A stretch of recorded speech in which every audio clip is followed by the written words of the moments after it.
సంక్షోభంలో అవకాశాలు సృష్టించుకోవడమే నాయకత్వ లక్షణమని అన్నారు ఏపీ సీఎం చంద్రబాబు. సచివాలయంలో నిర్వహించిన కలెక్టర్ల సదస్సులో శాఖల వారీగా రివ్యూ చేశారు. విశాఖలో గూగుల్ కంపెనీ ఏర్పాటుకు ఎంఓయూ కుదిరిందని, ఇది మంత్రి లోకేష్ కృషి వల్లే సాధ్యమైందని చెప్పారు.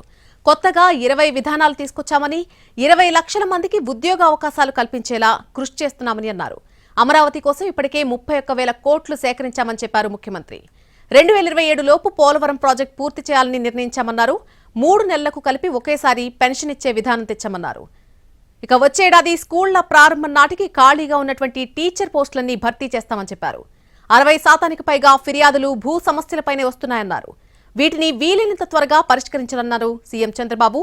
రేపు కూడా కలెక్టర్ల కాన్ఫరెన్స్ జరగనుంది.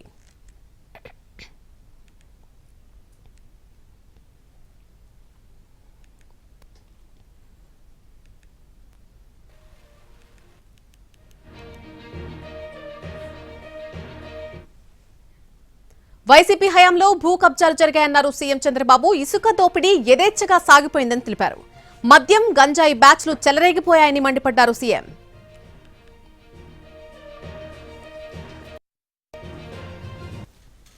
% Of complaints are land grabbing or accounts వార్ చేయడం, 22A మార్క్ చేయడం, ఇవన్నీ కూడా 60% ఇవే ఉన్నాయి. నిన్నటి వరకు మద్యం దానికి ఒక సవాలుగా తయారైంది. ఇప్పుడిప్పుడే ట్రాక్లో పెడుతున్నాం, ఇంకా మీరు కూడా పెట్టాల్సిన అవసరం ఉంది. ఇసుక దోపిడీ ఇది ఒక పెద్ద సవాల్. ఫ్రీగా ఇసుక ఇస్తారన్నా అది అమలు చేయాలంటే ఒక పెద్ద సవాలుగా తయారయ్యే పరిస్థితి వచ్చింది. అధికారులు ఎలా ఉండకూడదో గత ప్రభుత్వం చూపించిందని అంటున్నారు డిప్యూటీ సీఎం పవన్ కళ్యాణ్. ఇప్పుడు అలాంటి పరిస్థితి ఉండకూడదన్నారు ఆయన. ఏపీ ఉద్యోగులు ఆదర్శంగా ఉండాలని కోరారు. రాజకీయ ఒత్తిళ్లుండొచ్చు, కానీ పరిపాలన మాత్రం గాడి తప్పకూడదని సూచించారు. 3 check post honourable minister of civil supplies Nadendla Manohar గారు వెళ్ళి 3 చెక్ పోస్టులు పెట్టిన తర్వాత కూడా చాలా ఇష్టారాజ్యంగా స్మగ్లింగ్ రవాణా జరుగుతూ ఉంటే we don't know whom to blame. Straight ఈజీగా పాయింట్ చేసేయచ్చు కానీ fingers, it is the collector's responsibility, it is the SP's responsibility. How come they had ignored? మొత్తుకుంటా ఉన్నారు ఇసుకని స్ట్రీమ్ లైన్ చేద్దామని చెప్పి. మా అందరికీ కూడా క్యాబినెట్ కలీగ్స్ కానీ ఎమ్మెల్యేస్ కానీ అందరికీ మీకు స్ట్రిక్ట్ వార్నింగ్ అందరికీ కల్పించుకుంటే మీ అందరికీ స్ట్రింజెంట్ యాక్షన్స్ ఉంటాయి. పౌర సేవలన్నీ డిజిటలైజ్ చేసే ప్రయత్నం జరుగుతోందన్నారు ఏపీ ఐటీ మంత్రి నారా లోకేష్. వాట్సాప్లోనే బర్త్ అలాగే డెత్ కాలేజ్ సర్టిఫికెట్లు పొందే ఏర్పాటు జరుగుతుందని చెప్పారు. కలెక్టర్ల కాన్ఫరెన్స్ లో వర్చువల్ గవర్నమెంట్ పై చర్చ జరిగింది. దీనిలో పలువురు కలెక్టర్లు సూచనలు చేశారు. పౌర సేవల రీ ఇంజనీరింగ్ జరగాల్సిందన్నారు మంత్రి లోకేష్. ముఖ్యమంత్రి గారి విజన్ ఏంటంటే ప్రభుత్వ వెబ్సైట్స్ కూడా ఇంకేం ఉండవు. There'll be only single website called ap.gov.in and there will be a simple search bar. So government data మొత్తం will be searched, can be searched, access there. ఆ సెర్చ్ బార్ లో కూడా వెళ్ళి సింపుల్ గా నాకు పెన్షన్ రావట్లేదని కొడితే వర్క్ ఫ్లో వాట్సాప్ లో ఏదైతే వర్క్ ఫ్లో ఉందో ఆ work flow will start there. అట్లా మొత్తం గవర్నెన్స్ ని మొత్తం స్ట్రీమ్ లైన్ చేయాలి అనేది గౌరవ ముఖ్యమంత్రి గారు ఆదేశాలు. సో ఇదేదో it is not a dog and pony show project, it is not a vanity project, it is about true delivery of services to the end man. ఇది దయచేసి అందరు. టీడీపీ సర్కార్ పాలన గాలి కొదిలేస్తుందని వైసీపీ అధినేత జగన్ విమర్శించారు. ఈ రోజు కేవలం వారు డైవర్షన్ పాలిటిక్స్ మాత్రమే చేస్తున్నారని చెప్పుకొచ్చారు. ఒకసారి తిరుమల నెయ్యని, మరొకసారి ఋషికొండ భవనాలని, మళ్లీ ముంబై నటి కాదంబరి అని ఇలా డైవర్షన్ పాలిటిక్స్ కు పాల్పడుతున్నారని విమర్శించారు. ఇక టీడీపీ క్యాడర్ కూడా చెప్పుకోవడానికి ఏమీ లేని కారణంగా తమ ప్రజాప్రతినిధులు చెప్పిన దానిపైనే గోబెల్స్ ప్రచారం చేస్తున్నాయని తెలిపారు జగన్. ఉమ్మడి ప్రకాశం జిల్లాకు చెందిన వైసీపీ నేతలతో వైఎస్ జగన్ భేటీ అయ్యారు. తాడేపల్లిలో పార్టీ కేంద్ర కార్యాలయంలో జిల్లాకు చెందినటువంటి ఎంపీపీలు, జెడ్పీటీసీ, మున్సిపల్ చైర్పర్సన్లు, స్థానిక సంస్థల ప్రజాప్రతినిధులు, వైసీపీ నేతలు ఈ భేటీలో పాల్గొన్నారు.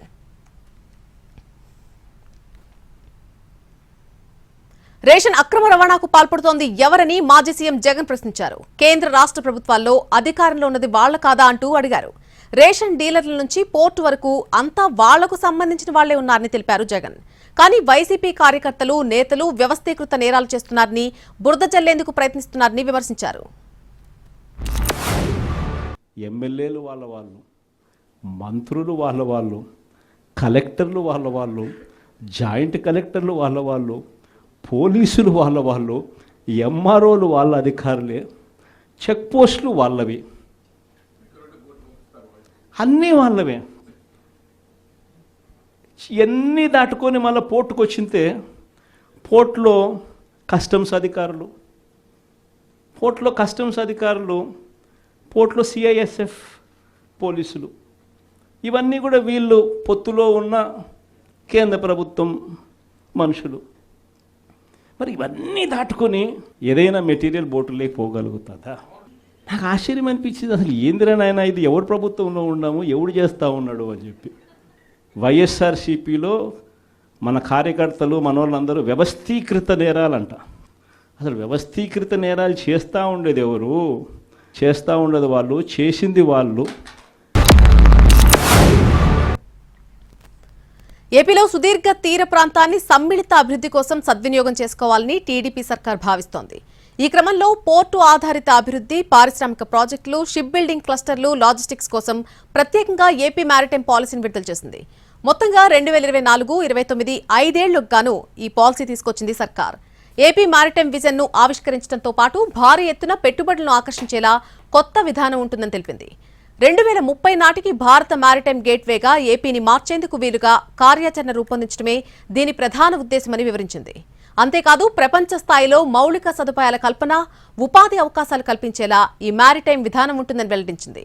ప్రపంచంలోని 20 భారీ పోర్టుల్లో ఒకటి ఏపీలో ఉండే విధంగా సామర్థ్యం పెంపు లక్ష్యంగా కొత్త మ్యారిటైమ్ పాలసీ విధానానికి రూపకల్పన చేసింది. 2047 నాటికి దేశంలోని పోర్టుల్లో నిర్వహిస్తున్న మొత్తం కార్గోలో 20% ఏపీలోనే నిర్వహించేలా కార్యాచరణ రూపొందించింది. ఇక పోర్టు సంబంధిత వ్యవహారాల్లో 5,000 మంది నిపుణులను 2028 నాటికల్లా తయారు చేయాలని లక్ష్యంగా పెట్టుకుంది. మ్యారిటైమ్ పాలసీ అమలుకు ఏపీ మ్యారిటైమ్ బోర్డును నోడల్ ఏజెన్సీగా నియమిస్తూ ఉత్తర్వులు జారీ చేసింది.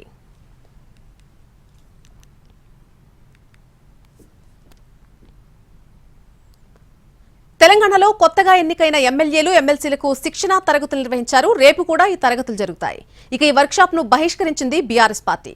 తెలంగాణ స్పీకర్ ఏకపక్షంగా వ్యవహరిస్తున్నారన్న కేటీఆర్ వ్యాఖ్యలకు కౌంటర్ ఇచ్చారు స్పీకర్ గడ్డం ప్రసాద్. తాను ఏ పార్టీకి చెందిన వాడిని కాదన్నారు. బీఆర్ఎస్ ఓడిపోయినా ఇంకా అధికారంలోనే ఉన్నామన్న భ్రమలో ఉన్నారని అన్నారు. అధికార పార్టీ ఎన్ని అవకాశాలిచ్చినా ప్రతిపక్షం సద్వినియోగం చేసుకోవడం లేదని అన్నారు స్పీకర్.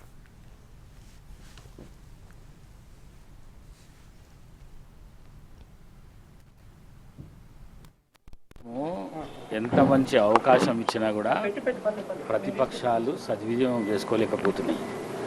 వాళ్ళు ప్రజలల్లా విశ్వాసం కోల్పోతున్నారు. ఓడిపోయినా కూడా వాళ్ళు ఇంకా అధికారంలో ఉన్నామనే తీరుతోని వ్యవహరిస్తున్నారు. నేను ఏకపక్షంగా వ్యవహరించనికే నేను స్పీకర్ను, ఎవరికి సంబంధం లేదు, వాళ్ళు కూడా నాకు సపోర్ట్ చేసాడు స్పీకర్ గానికే. కేటీఆర్ ఈ విధంగా మాట్లాడడము ఆయన వ్యక్తిత్వానికి, మనస్తత్వానికి, ఆయనకున్న ఎక్స్పీరియన్స్కు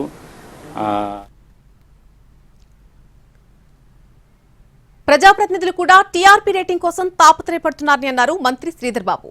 ఎవరిని ఎక్కువ తిడితే మీడియాలో హైలైట్ అవుతామా అని చూస్తున్నారని, ఇది మంచి పద్ధతి కాదని అన్నారు శ్రీధర్ బాబు.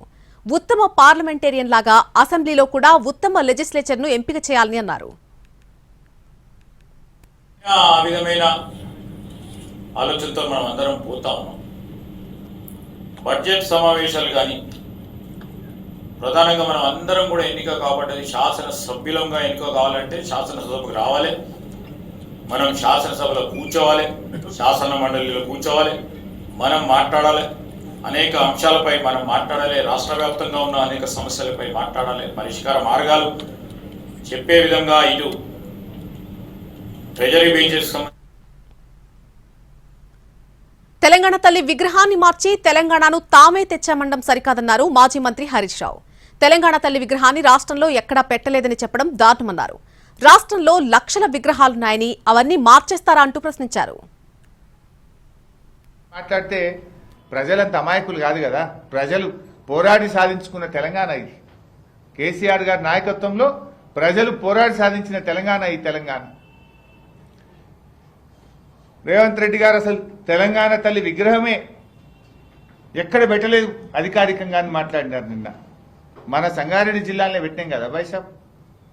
ఇగో జూన్ 2, 2015 మన సంగారెడ్డి కలెక్టరేట్లో ఇది అధికారికంగా రాష్ట్ర ప్రభుత్వం తరఫున ఆ రోజు రాష్ట్ర ఆవిర్భావ దినోత్సవ సందర్భంగా ఆ రోజు తెలంగాణ తల్లి విగ్రహాన్ని సంగారెడ్డి కలెక్టరేట్లో పెట్టాం కదా. అంటే ఇప్పుడు ఈ విగ్రహాలు తొలగిస్తావాను? లక్షల విగ్రహాలు ఉన్నాయి ఈరోజు. గ్రామ గ్రామాన తెలంగాణ తల్లి విగ్రహాలు ఉన్నాయి. దేశ విదేశాల్లో తెలంగాణ విగ్రహాలు ఉన్నాయి. 10th ఇంటర్ పరీక్షల షెడ్యూల్ విడుదలైంది. ట్విట్టర్ వేదికగా పరీక్షల షెడ్యూల్ విడుదల చేశారు మంత్రి నారా లోకేష్. మార్చి 17 నుంచి 31 వరకు 10th పరీక్షలు నిర్వహిస్తున్నారు. మార్చి 17న ఫస్ట్ లాంగ్వేజ్, 19న సెకండ్ లాంగ్వేజ్ పరీక్షలు ఉంటాయి. అలాగే మార్చి 21న ఇంగ్లీష్, 24న మ్యాథ్స్, 26న ఫిజిక్స్, 28న బయాలజీ, 29న అకేషనల్, అలాగే 31న సోషల్ పరీక్ష ఉండబోతున్నాయి. మార్చి 1 నుంచి 19వ తేదీ వరకు ఇంటర్ ఫస్ట్ ఇయర్ పరీక్షలు జరుగుతాయి. మార్చి 3వ తేదీ నుంచి 20వ తేదీ వరకు ఇంటర్ సెకండ్ ఇయర్ పరీక్షలు నిర్వహించబోతున్నారు.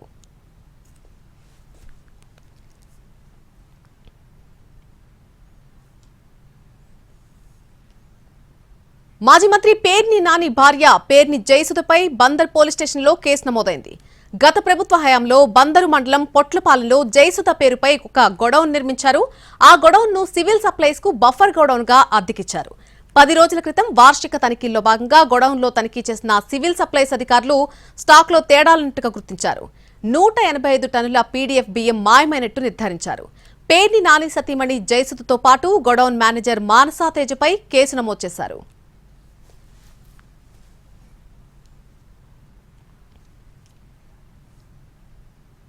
మోహన్ బాబు ఇంట్లో రేగినటువంటి మంటలు ఇంకా చల్లారడం లేదు. దాడులకు తెరపడినప్పటికీ ముగింపు ఎలా ఉండబోతుందన్నటువంటి సస్పెన్స్ అయితే అలాగే కంటిన్యూ అవుతోంది. మంచు మనోజ్ను ఇంటి నుంచి పంపించేయాలని మోహన్ బాబు, విష్ణు ప్రయత్నిస్తుంటే మనోజ్ మాత్రం ఇంకా జల్పల్లి ఇంట్లోనే ఉన్నారు. ప్రస్తుతానికి అంతా నివురుగప్పి నిప్పులా ఉంది. హైదరాబాద్ రాచకొండ పోలీస్ కమిషనర్ ముందు విచారణకు హాజరయ్యారు మంచు విష్ణు. విచారణకు హాజరు కావాలని విష్ణుకు ఇప్పటికే నోటీసులు ఇచ్చారు. ఆ నోటీస్ ప్రకారం ఉదయం 10:30 గంటలకు విచారణకు హాజరు కావాల్సి ఉంది. అయితే కాసేపటి క్రితమే ఆయన సిపి ముందు హాజరయ్యారు. మధ్యాహ్నం మంచు మనోజ్ ను గంటన్నర పాటు ప్రశ్నించారు రాచకొండ పోలీస్ కమిషనర్.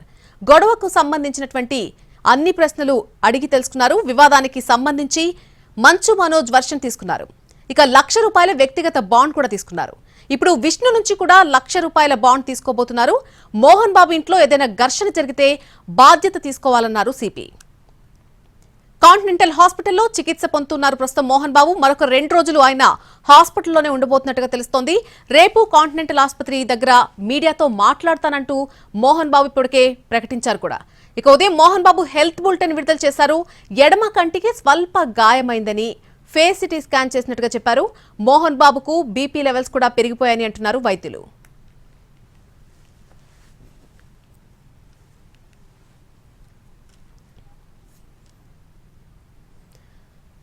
ఇక మంచు కుటుంబంలో చెలరేగినటువంటి ఈ వివాదం అరెస్టుల వరకు వెళ్లిపోయింది. మంచు మనోజ్ పై దాడి చేసిన కేసులో వెంకట కిరణ్ కుమార్ ను అరెస్ట్ చేశారు పోలీసులు. కిరణ్ కుమార్ తనపై దాడి చేశారని మనోజ్ ఫిర్యాదు చేశారు. దీంతో అతన్ని అరెస్ట్ చేశారు పహాడి షరీఫ్ పోలీసులు. మోహన్ బాబు మేనేజర్ గా ఉంటున్నాడు Kiran Kumar. CC footage, hard డిస్క్లు దొంగిలించినటువంటి విజయ్ కోసం కూడా పోలీసులు గాలిస్తున్నారు. మనోజ్ పై దాడి జరిగినప్పటి నుంచి కూడా విజయ్ పరారీలో ఉన్నాడు.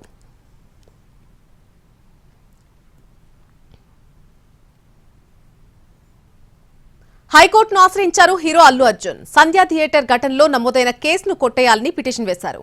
పుష్ప 2 సినిమా విడుదల సందర్భంగా ఈ నెల 4వ తేదీన సంధ్యా థియేటర్లో తొక్కిసలాట జరిగింది. ఈ ఘటనలో రేవతి అనేటువంటి ఒక మహిళ మృతి చెందింది. అల్లు అర్జున్ థియేటర్కు వచ్చిన సమయంలో ఈ తొక్కిసలాట జరగడంతో చిక్కడపల్లి పోలీసులు కేసు నమోదు చేశారు. అల్లు అర్జున్ను నిందితుడిగా చేశారు. అయితే ఆ కేసును కొట్టేయాలని హైకోర్టును ఆశ్రయించారు బన్నీ.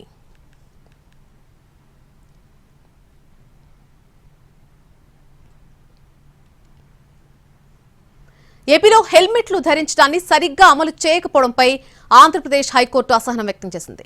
ఈ విషయాన్ని పోలీసులు సీరియస్ గా తీసుకోవడం లేదని న్యాయమూర్తి అన్నారు. ఈ కేసులో పిటిషనర్ తన వాదనలు వినిపించారు. ఈ ఏడాది జూన్ నుంచి సెప్టెంబర్ వరకు 667 మంది హెల్మెట్ లేకపోవడం వల్లే మృతి చెందారని కోర్టుకు తెలిపారు పిటిషనర్. అయితే దీనిపై స్పందించిన న్యాయస్థానం ఈ మృతులకు ఎవరు బాధ్యత వహిస్తారని ప్రశ్నించింది. పోలీసులు హెల్మెట్ నిబంధనలకు ఇందుకు పక్కాగా అమలు చేయడం లేదు అంటూ కూడా ధర్మాసనం ప్రశ్నించింది. అయితే ట్రాఫిక్ విభాగంలో 8,000 మంది సిబ్బంది అవసరం ఉండగా కేవలం 1,800 మందితో విధులు నిర్వర్తిస్తున్నామని పోలీసులు కోర్టుకు తెలిపారు.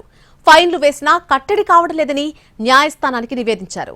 దీనిపై స్పందించిన న్యాయస్థానం రవాణా శాఖ కమిషనర్ను సుమోటోగా ఇంప్లీట్ చేసింది. అంతేకాదు దీనిపై వారంలోగా కౌంటర్ వేయాలని ఆదేశించింది. కేసును వచ్చే వారానికి వాయిదా వేసింది కోర్టు. ఆగ్నేయ బంగాళాఖాతంలో తీవ్ర అల్పపీడనం కొనసాగుతుందని విశాఖ తుఫాన్ హెచ్చరికల కేంద్రం డైరెక్టర్ శ్రీనివాస్ తెలిపారు. ఈ రోజు రాత్రి లేదా రేపు వాయుగుండంగా మారే అవకాశం ఉందని తెలిపారు. ప్రస్తుతం ఈ అల్పపీడనం క్రమంగా శ్రీలంక, తమిళనాడు తీరాల వైపు పయనిస్తుందని చెప్పారు. ఇది రేపు శ్రీలంక, తమిళనాడు తీరాల మధ్య తీరాన్ని తాకుతుందని తెలిపారు. ఇక అల్పపీడనం కారణంగా రాయలసీమ, దక్షిణ కోస్తా జిల్లాల్లో భారీ వర్షాలు కురిసే అవకాశం ఉన్నట్టుగా చెప్పారు.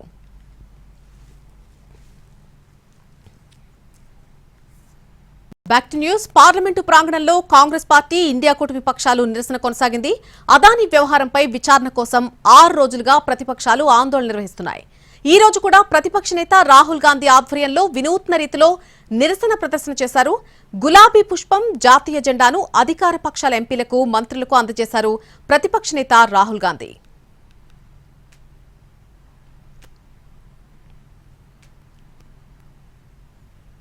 స్పీకర్ ఓం బిర్లాతో సమావేశమయ్యాన్ని లోక్సభలో చెప్పారు ప్రతిపక్ష నేత రాహుల్ గాంధీ. తనపై అవమానకరమైన వ్యాఖ్యలను తొలగించాలని కోరినట్టు ఆయన వివరించారు. స్పీకర్ దాన్ని పరిశీలిస్తానని చెప్పారని తెలియజేశారు. సభను నడపాలి, చర్చ జరగాలి అనేదే తమ లక్ష్యమన్నారు రాహుల్ గాంధీ. డిసెంబర్ 13న సభలో చర్చ జరగాలని కోరుతున్నామన్నారు. అధికార పక్ష నేతలు ఎలాంటి ఆరోపణలు చేస్తున్నా తాము పట్టించుకోబోమన్నారు. ఇక సభ సజావుగా సాగాలని తాము కోరుకుంటున్నట్టుగా చెప్పారు రాహుల్. कमेंट्स है मेरे बारे में, इनको एक्सपंज किया जाए. स्पीकर ने कहा कि वो इनको एग्जामिन करेंगे. देखिए, ये उल्टे सीधे एक्यूजेशन लगाते रहते हैं, मगर हमने डिसीजन लिया है, एटलीस्ट मेरी थिंकिंग है कि ये जो भी प्रोवोकेशन करें इनको हम करने देंगे, बट हम हाउस को रन कराएंगे और हमारी पूरी कोशिश होगी कि हम किसी ना किसी तरह हम हाउस को रन करें. हम चाहते हैं कि डिबेट हो, डिस्कशन हो. डेरोगेटरी कमेंट्स है मेरे. अदानी पे डिस्कशन नहीं चाहते हैं. वो अडानी से डिस्ट्रैक्ट कराना चाहते हैं और डिस्ट्रैक्शंस करते रहते हैं. आप जानते हो, मैं भी जानता हूँ. పార్లమెంటు శీతాకాల సమావేశాల్లో భాగంగా రైల్వే సవరణ బిల్లు 2024కు లోక్సభ ఆమోదం తెలిపింది. దీనిపై చర్చ అనంతరం వాయిస్ ఓట్తో బిల్లును ఆమోదించారు. ఈ సవరణ ప్రాథమికంగా రైల్వే బోర్డుకు చట్టబద్దమైన అధికారాలను మంజూరు చేస్తుంది. సవరణ బిల్లు రైల్వేల ప్రైవేటీకరణకు దారి తీయబోదని కేంద్ర రైల్వే మంత్రి అశ్వనీ వైష్ణవ్ స్పష్టం చేశారు. ప్రతిపక్షాలు అసత్యాలు ప్రచారం చేస్తున్నాయని విమర్శించారు.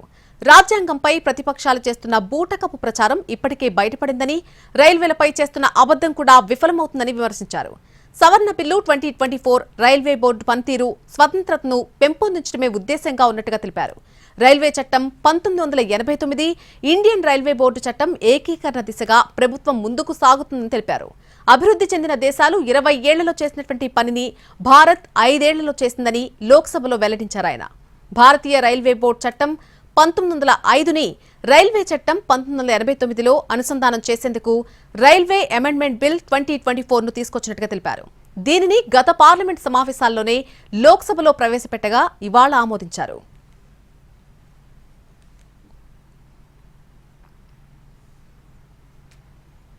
లోక్సభలో తృణమూల్ ఎంపీ కళ్యాణ్ బెనర్జీ, కేంద్ర మంత్రి జ్యోతిరాదిత్య సింధియా మధ్య రగడ రేగింది. డిజాస్టర్ మేనేజ్మెంట్ సవరణ బిల్లు సందర్భంగా మాట్లాడిన కళ్యాణ్ బెనర్జీ కరోనా సమయంలో కేంద్ర ప్రభుత్వం ఎవరినీ పట్టించుకోలేదని విమర్శించారు. దీనికి జ్యోతిరాదిత్య సింధియాతో పాటు మరొక మంత్రి నిత్యానంద రాయ్ కౌంటర్ ఇచ్చారు. ఈ క్రమంలో తృణమూల్ ఎంపీ వ్యక్తిగత కామెంట్స్ చేయడంతో కేంద్ర మంత్రి సింధియా అభ్యంతరం వ్యక్తం చేశారు.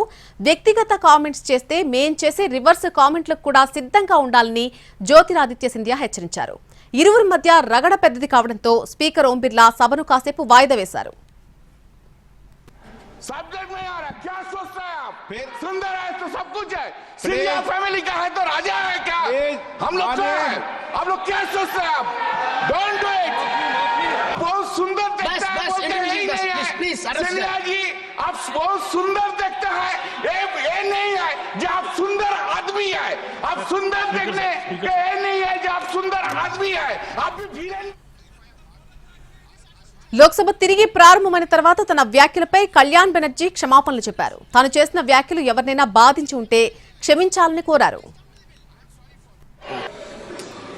At the first I say that I did not want to hurt anyone, including Mr. Scindia. I am really sorry. I am really sorry if I have hurt. I am sorry. I have said I am sorry. Please address. Please come to the bill. I did not want to hurt. Please come to the bill. Kalyanji, please come to the bill. I am sorry for that. అయితే కళ్యాణ్ బెనర్జీ చేసినటువంటి ఈ క్షమాపణలను ఒప్పుకునేది లేదని కేంద్ర మంత్రి జ్యోతిరాదిత్య సింధియా తెలిపారు. Their lives will not stand compromised with their self-respect. He has apologized, but I, through you, sir, would like to convey to him that I do not accept his apology for the personal attack that he has made on me and on the women of India. Not only on me, but on the women of India with the words that he has used. Come with a sense of self-respect. Any individual in their Rajya Sabha chairman అధికార party నేతగా మారిపోయి విపక్షాలను కట్టడి చేసే ప్రయత్నం చేస్తున్నారని మండిపడ్డారు కాంగ్రెస్ అధ్యక్షుడు మల్లికార్జున ఖర్గే. ఎంతో అనుభవం ఉన్న సభ్యుల పట్ల కూడా స్కూల్లోని విద్యార్థులపై హెడ్ మాస్టర్ లాగా పెత్తనం చేస్తున్నారని అభ్యంతరం తెలిపారు. సభను అడ్డుకుంటున్న వారిలో అందరికన్నా ముందు చైర్మనే ఉంటారని అన్నారు.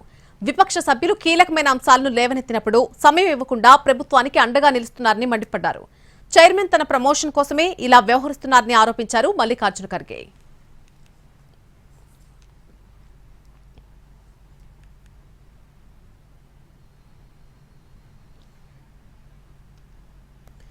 ఢిల్లీ లిక్కర్ కేసులో మాజీ డిప్యూటీ సీఎం మనీష్ సిసోడియాకు ఊరట లభించింది. విచారణ అధికారి ముందు వ్యక్తిగత హాజరు నుంచి మినహాయింపించింది సుప్రీంకోర్టు. సిసోడియా సుప్రీంకోర్టులో దాఖలు చేసిన పిటిషన్పై మధ్యంతర ఉత్తర్వులు జారీ చేసింది. విచారణ చేపట్టిన సర్వోన్నత న్యాయస్థానం బెయిల్ షరతులను సడలించింది. తదుపరి విచారణను డిసెంబర్ 19కి వాయిదా వేసింది సుప్రీంకోర్టు.